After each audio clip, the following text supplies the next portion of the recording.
Hello everyone, welcome to another new video. In this video, I will show you how to fix apps not working on Infinix GT50 Pro. Let's start the video if you want to fix this problem.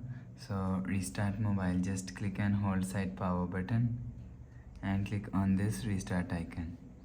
Again click on restart, you will see your phone is restart. After restarting, go back to home screen.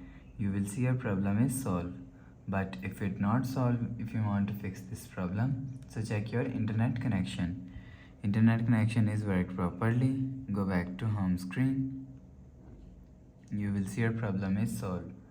But if it's still not solved, click on settings app. Scroll down to and click on system and click on reset phone.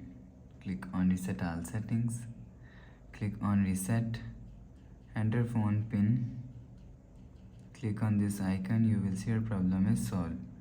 But if it doesn't fix this problem, so last solution is software update. Click on settings app and click on my phone. You will check your software update is latest. If it not latest, update your software latest. After update software latest, go back to home screen. You will see your problem is solved. So that's how you can fix apps not working on Infinix GT50 Pro. If you like the video, please subscribe. Thanks for watching.